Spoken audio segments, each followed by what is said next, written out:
본 이야기는 구독자 중 한 분인 후지하라 우노님께서 보내주신 소중한 사연을 실화 90%, 불화 10%를 적절히 섞어 제작한 영상입니다. 사연 보내주신 후지하라 우노님 진심으로 감사드립니다. 소중한 구독자분의 사연이니만큼 무례한 댓글은 지양해 주시길 부탁드립니다.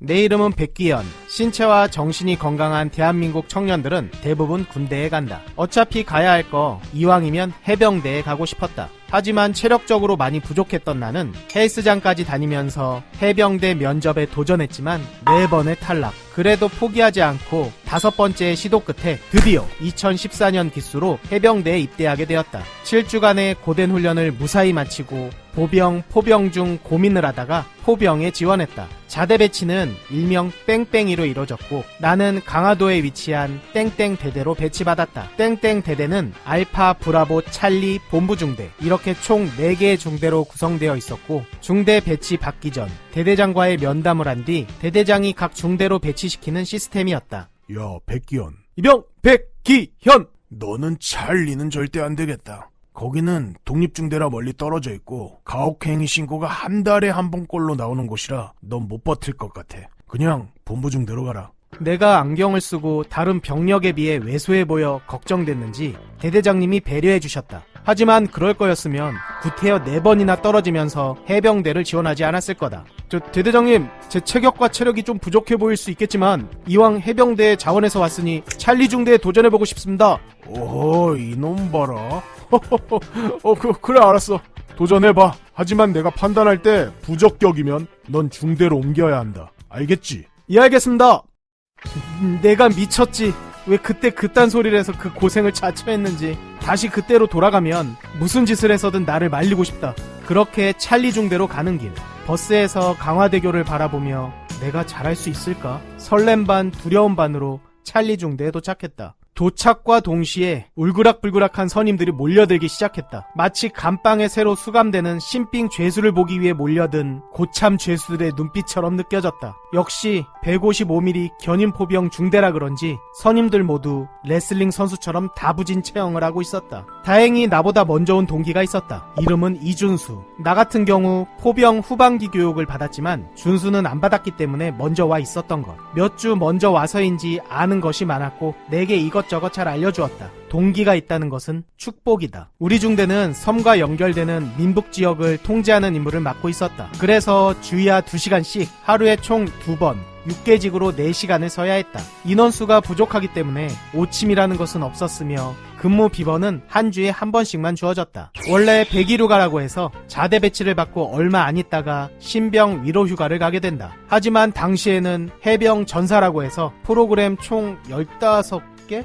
20개던가? 가물가물하다. 아무튼 집총체조, 총검술 등등 암기해서 장교들의 테스트를 거쳐야 신병 위로 휴가를 보내주는 아주 멋같은 시스템이 있었다. 장교들은 귀찮다고 안 해주지. 난 선임들 빨래 및 침상 청소, 기타 등등 하느라 시간은 없지. 그렇게 정신없이 생활했고 해병전사 프로그램을 모두 통과했을 때는 입대 후 6개월이 지나 있었다. 내일은 그토록 고대하던 신병 위로 휴가. 휴가 나가기 전날 야간 탄약고 근무 제5직을 선임과 나갔다. 함께 근무선 선임은 나보다 6기수 위의 김대창.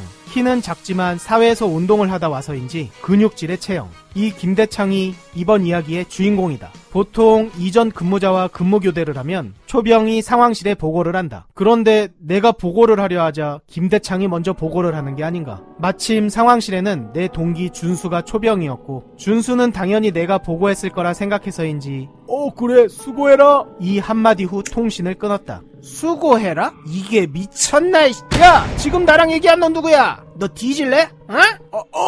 죄송합니다. 저는 제 동기인 줄 알고 정말 죄송합니다. 한동안 갈군 김대창은 화가 덜 풀렸는지 씩씩거렸다. 나와 눈이 마주친 김대창. 야, 너 내 휴가 나가니까 그냥 마냥 막 즐겁지?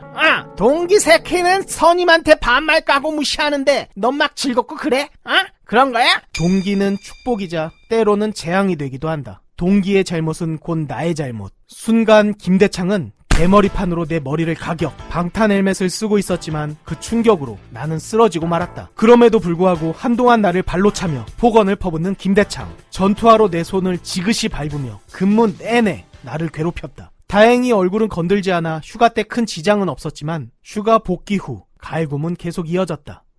김대창의 가혹행위 메뉴를 정리해보자면 무릎으로 엉덩이 및 옆구리 니키 깔기기, 장난식으로 뺨 때리기, 가끔은 웃으며 진심을 다해 풀스윙할 때도 있었다. 주말마다 주계로 데려가 성인 기준 5명이 먹을 만한 음식으로 악기 발휘하기, 개인 정비 시간에 체력 단련장으로 끌고 가 무거운 바벨 들게 한 후 버티게 하기, 철봉에 매달리게 한 뒤 다리 잡고 못 내려오게 하기, 나는 벌레를 싫어했는데 내 체스터에 벌레 넣어놓기 등등 어떻게 하면 나와 동기를 더 괴롭힐 수 있는지 매일 연구하는 것 같았다. 그럴 때마다 난 여기서 무너지면 안 된다, 버티자 라는 마음으로 고참들 눈을 피해 조용히 동기와 서로 격려하며 하루하루를 버텼다. 소원술이라는 제도가 있긴 했지만 찌르면 해병이 아니다 라는 내부적인 분위기도 있었고 무조건 기수열에 당하는 분위기라 소원술이는 생각하지 않았다. 사실 중대장이 소원술이를 봐도 쉬쉬하는 경향도 있었다. 그렇게 시간이 지나고 일병 말, 그때까지도 김대창의 가혹행위는 멈출 줄을 몰랐다. 우리 중대는 주기적으로 생활관 인원을 재배치한다. 그렇게 김대창과 다른 생활관으로 배치되고 나서야 아주 조금 편해졌다. 그러던 어느 날 김대창에 대한 내부 고발이 중대장의 귀로 들어가게 되었고 김대창은 중대장에게 불려가 엄청나게 질타를 받는다. 앞에서도 이야기했지만 중대장은 자기 선에서 소원수리를 뭉개는 일이 많다. 하지만 이번 경우는 대대장으로부터 직접 지시가 내려온 것. 가혹행위 근절 기간에 대대장은 찰리 중대에 방문한다. 그리고 중대 인원 전원과 면담을 진행했는데 당시 1, 2등병과 상병장 인원을 서로 격리했다. 그리고 익명으로 구타 및 가혹행위를 적게 한 뒤 그 종이를 직접 회수해서 가져간 적이 있었다. 그때 누군가 김대창을 찌른 것. 나중에 알았지만 김대창은 나와 동기 이외에도 다른 후임을 우리처럼 심하게 괴롭혔다고 했다. 그게 곰고 골아 터진 것이다. 그 결과 근무 시 김대창은 무조건 선임과 근무 편성이 됐고 만약 한 번만 더 이런 일이 발생할 시 바로 영창으로 직행, 그리고 김대창의 부모님께도 이 사실을 알리겠다는 처분이 내려졌다. 그날 이후 충격을 받았는지 김대창은 후임들과 일절 말을 하지 않았고 선임들조차 김대창을 상대하지 않았다. 어떤 고참이 이야기해줬는데 김대창은 짬 없을 때 찐빠였고 짬이 찬 뒤 인간이 180도로 돌변해 선임들도 의아해했다고 한다. 김대창은 거의 기수 열애처럼 취급됐고 그 누구도 김대창과 말을 섞지 않았다. 저렇게 찌그러져 있는 김대창을 보자 육회, 상쾌, 통쾌 하기보다는 왠지 안쓰럽다는 생각이 들었다. 중대원 중 내가 제일 심하게 당했다. 그럼에도 불구하고 미운정이라도 든 걸까? 그러던 어느 날 근무교대를 하러 들어갔는데 전 근무자가 김대창이었다. 김대창과 인수인계를 하는 도중 무슨 생각이었는지 나는 김대창을 안아주었다. 선임 몸에 손을 댄 건 때리셔도 달게 받겠습니다. 그런데 다른 후임들은 몰라도 저는 그냥 원래 하시던 대로 편하게 하셔도 됩니다. 오늘 저녁에 라면 하나 같이 드십니까? 그러자 김대창은 나를 보며 울먹거렸다. 많이 외로웠나 보다.